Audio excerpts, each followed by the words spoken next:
ओम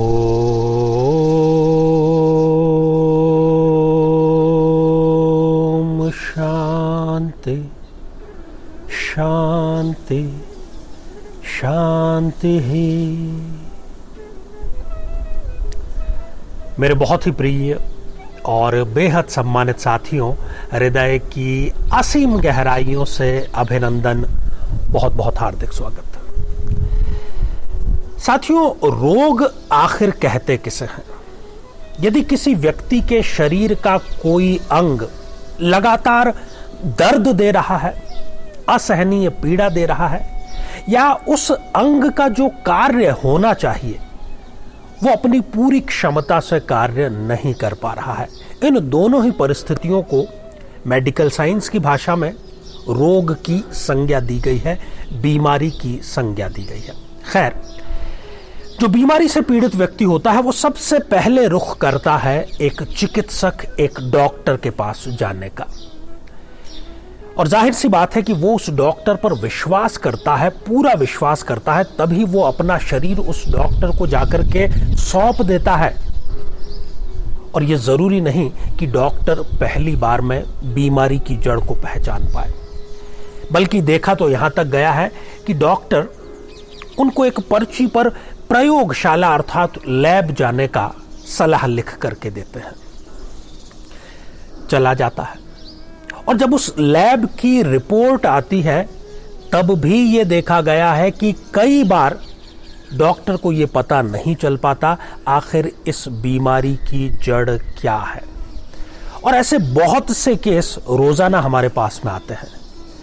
ना डॉक्टर को पता चलता है, ना उस मरीज को, ना किसी को, कि आखिर इस बीमारी की जड़ क्या है, क्योंकि लैब की रिपोर्ट तो नॉर्मल आ रही है। उसमें किसी प्रकार से यह नहीं बताया जा रहा है कि व्यक्ति पीड़ित है, और जबकि व्यक्ति जो है वो खतरनाक रूप से पीड़ित है।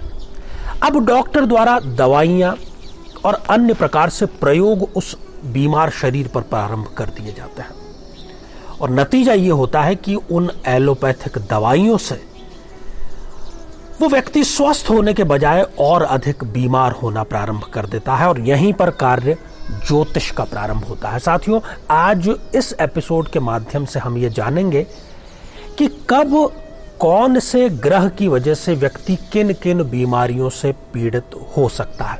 तो आइए बिना किसी देरी किए कार्यक्रम का प्रारंभ करते हैं।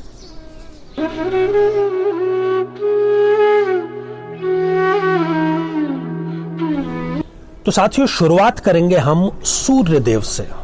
ग्रहों का उनको राजा कहा गया है, और हमारे ब्रह्मांड के इस हिस्से में जिसमें कि हम निवास करते हैं उसमें ऊर्जा का सबसे बड़ा स्रोत है स्वयं सूर्य देव। जन्म पत्रिका का हम सहारा ले रहे हैं, और एक खाली जन्म पत्रिका यहाँ उदाहरण के रूप में हम साथ में लेकर के बैठे हैं। आप अपनी जन्म पत्रिका हाथ में लेकर के अवश्य बैठें, ताकि आपको आपकी कुंडली के अनुसार और ग्रह विशेष के अनुसार कौन कौन सी बीमारी भविष्य में कभी हो सकती है उसका आपको पहले से ही भान हो सके। साथियों, यदि किसी भी जन्म पत्रिका में सूर्य देव त्रिक भावों में यदि विराजमान हो जाते हैं, छठे, आठवें, 12वें भाव में, या वो नीच राशि के हो जाते हैं, जन्म पत्रिका में जहां कहीं पर भी 7 नंबर का अंक है और उस 7 नंबर के अंक के साथ में सूर्यदेव यदि विराजमान हो जाए, सूर्यदेव यदि जन्म पत्रिका में 0 डिग्री के या 28, 29 जैसी अंतिम डिग्रियों के हो जाएं, इन सभी स्थितियों के चलते इस जातक को खास तौर पर आंखों से संबंधित समस्या सदैव बनी रहती है। दूर का या नजदीक का जो चश्मा है, जिसको कि हम दृष्टि दोष कहते हैं, उससे ये बहुत जल्दी ग्रसित हो जाते हैं। सिर दर्द, जिसमें संपूर्ण सिर या कई बार आधा सिर का दर्द होना ये भी शामिल है। बुखार इनको नियमित रूप से आता रहता है। इनको ये कारण ही नहीं पता चल पाता कि आखिर इनकी बॉडी का जो टेम्परेचर है वो क्यों अचानक से बढ़ जाता है।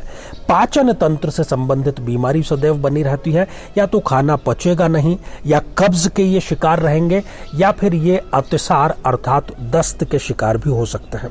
टीबी, ट्यूबरक्यूलोसिस जिसको कहते हैं, हालांकि अब उसके मामले कम पाए जाते हैं, परंतु फिर भी उसी प्रकार के सिम्टम इनको बने रह सकते हैं। और पित्त की जो बीमारियां हैं, इसके अतिरिक्त जो हृदय रोग है उससे संबंधित भी इनको समस्या बनी रहती है। स्किन से संबंधित समस्या, स्किन की एलर्जी और हड्डियों और जोड़ों से संबंधित समस्या, इन स्थितियों में सूर्य देता है, खास तौर पर अपनी दशा या फिर अंतर दशा में।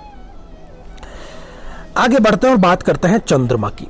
साथियों, चंद्रमा यदि किसी जन्म पत्रिका में त्रिक भावों में अर्थात छठे, आठवें या 12वें भाव में जाकर के विराजमान हो जाए, या फिर जन्म पत्रिका में जहां कहीं पर भी 8 नंबर का अंक लिखा है वहां साथ में जाकर के चंद्रदेव यदि विराजमान हो जाते हैं, तो हम इसको ज्योतिष की भाषा में कहते हैं कि चंद्रमा यहां पर नीच राशि के हो गए।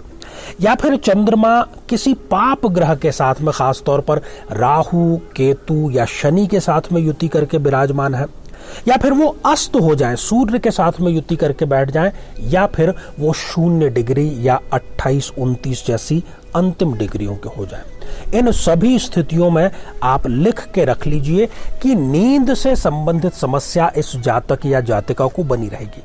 या तो नींद आएगी नहीं, अर्थात अनिद्रा का ये शिकार रहेंगे, या बहुत अधिक नींद आएगी, काम करने के वक्त भी इनको नींद आएगी। नींद में चलने की बीमारी खासतौर पर जब तक ये किशोर अवस्था के होते हैं तब तक इनको रहती है, या ये किसी प्रकार से घबरा करके या आवाज के साथ में आधी रात को उठ भी सकते हैं। फोड़े फुंसियों संबंधी समस्या इनके स्किन पर बनी रहती है। जुकाम, क्योंकि ठंडक का कारक है और चंद्रमा भी जो है वो एक ठंडा ग्रह है, उपग्रह साइंस उसको मानता है।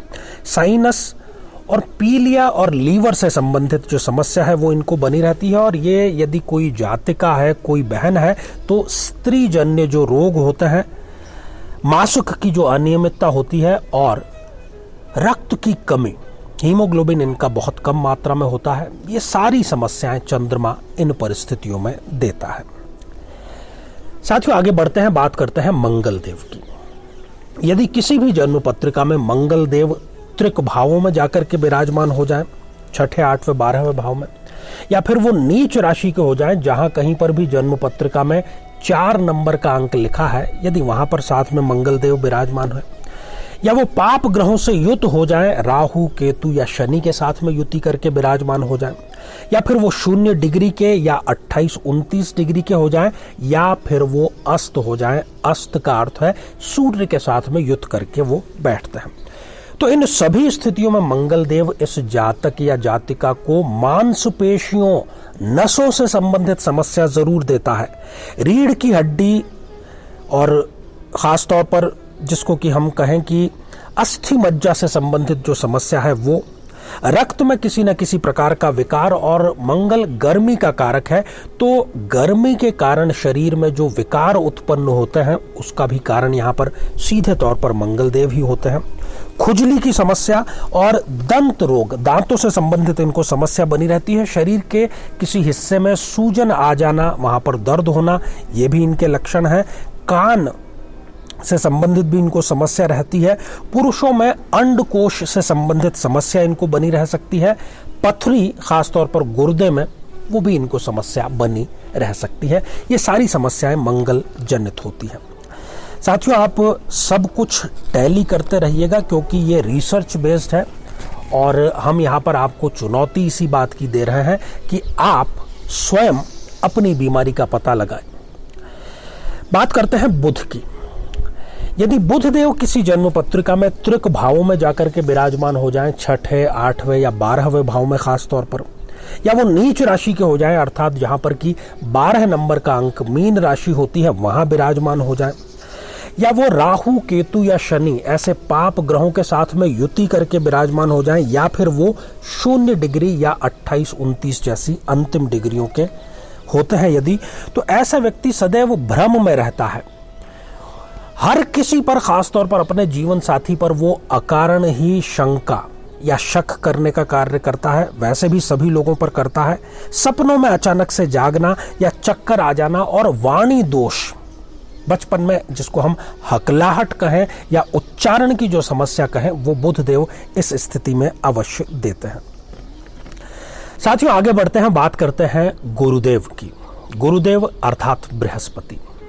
यदि किसी भी जन्म पत्रिका में गुरुदेव त्रिक भावों में विराजमान हो जाएं, छठे, आठवें या 12वें भाव में जाकर के विराजमान हो जाते हैं, या उनकी जो डिग्रियां हैं अर्थात जो उनकी शक्ति है वो 28 डिग्री, 29 डिग्री या 0 डिग्री इस प्रकार की यदि हो जाती है, या फिर वो नीच राशि के विराजमान हो जाते हैं मकर में, जहां कहीं पर भी 10 नंबर का अंक लिखा है, यदि वहां पर विराजमान हो जाते हैं, या वो किसी पाप ग्रह से युति करके विराजमान हो जाए, राहु, केतु या शनि से खास तौर पर, तो ऐसे व्यक्ति को आंतों से संबंधित समस्या सदैव बनी रहती है। उसके दिमाग में कुछ न कुछ गलत करने का फितूर हमेशा चलता रहता है। खून का थक्का ठीक से न बन पाने की समस्या भी इनको रहती है। मोटापा अकारण ही इनका बढ़ता रहेगा, लाख कोशिशों के बावजूद भी वो कम होने का नाम नहीं लेता।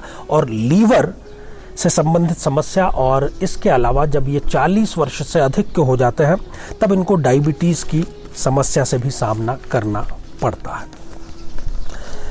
साथियों, आगे बढ़ते हैं, बात करते हैं शुक्रदेव की।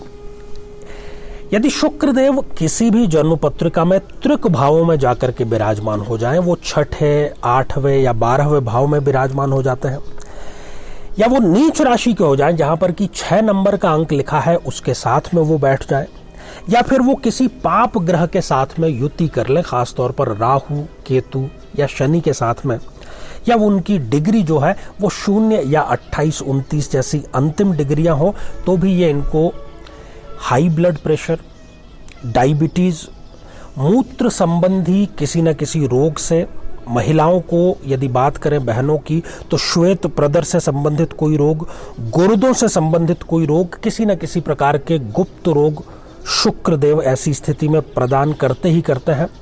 कामातुरता का शिकार होता है ऐसा व्यक्ति। महिलाओं को गर्भाशय में रसौली या गर्भाशय के कोई न कोई विकार ये जरूर देता है। गले में हमेशा किसी न किसी प्रकार की एलर्जी इनको बनी रहती है। महिलाओं को स्तन संबंधी रोग भी ऐसी स्थिति में होता है, और श्वास संबंधी जो रोग है, श्वसन तंत्र, वो भी इन परिस्थितियों में शुक्रदेव देते हैं। साथियों, आगे बढ़ते हैं, बात करते हैं शनिदेव की। शनिदेव यदि किसी जन्म पत्रिका में नीच राशि के हो जाएं, अर्थात जहां पर कि 1 नंबर का अंक लिखा है वहां पर विराजमान हो, या वो सूर्य के साथ में युति करके अस्त हो जाते हैं, या फिर वो 0 डिग्री के या 28, 29 जैसी अंतिम डिग्रियों के यदि हो जाए, तो ऐसा व्यक्ति अननेसेसरी ढंग से चिड़चिड़ा होता है। जहां पर गुस्सा ना करना हो वहां पर भी वो गुस्सा कर बैठता है। पैर, घुटना और जितने भी जोड़ हैं शरीर में, वहां पर इनके निरंतर दर्द बना रहता है। लकवे का भी ये शिकार हो सकते हैं यदि इनको शनि की ढैया, 7.5 या महादशा चल रही हो। आलस्य भरपूर इनको आता है, और नसों में ऐंठन की समस्या भी बनी रहती है। साथियों, बात करते हैं राहुदेव की। यदि राहुदेव केंद्र में कहीं पर विराजमान है, या फिर वो नीच राशि के हो गए हैं जहां पर कि 8 नंबर का अंक लिखा है, यदि वहां पर विराजमान है, तो हृदय से संबंधित कोई ना कोई रोग यहां पर राहुदेव देते हैं। मेमोरी लॉस या स्मृति से संबंधित कोई समस्या, भूख या तो नहीं लगेगी या बहुत ज्यादा लगेगी, और पाचन तंत्र की खराबी, ये सारे कार्य यहाँ पर राहुदेव करते हैं। और अंत में केतु की बात कर लेते हैं। केतुदेव भी जब भी केंद्र में विराजमान हो, या वो नीच राशि के, अर्थात जहां पर कि 2 नंबर का अंक लिखा है, यदि वहां पर विराजमान है, तो खास तौर पर वो स्किन से संबंधित जितनी समस्याएं होती है वो व्यक्ति को देते ही देते हैं। दवाइयां नहीं लगती है, जब तक दवाई लेंगे तब तक असर रहेगा, उसका भी साइड इफेक्ट हो जाएगा। तो ये सारे थे ग्रहों के कारण उत्पन्न होने वाले रोग। आपने स्वयं मिलान किया और सत्य की कसौटी पर आपने इसको कैसा पाया, तो मुझे कमेंट के माध्यम से आप जरूर बतलाइएगा। अब काम की बात यह है कि रोग भी हमने जान लिया, रोग के कारण भी हमने जान लिए। अब महत्वपूर्ण बात यह है कि उपाय क्या है। तो साथियों, हमारे इसी चैनल साधना सिद्धि पर अब निरंतर हम इन रोगों के समाधान के बहुत आसान उपाय आपको लेकर के आते रहेंगे। आप सभी स्वस्थ, समृद्ध और शांतिपूर्वक जीवन व्यतीत करें। नमस्कार।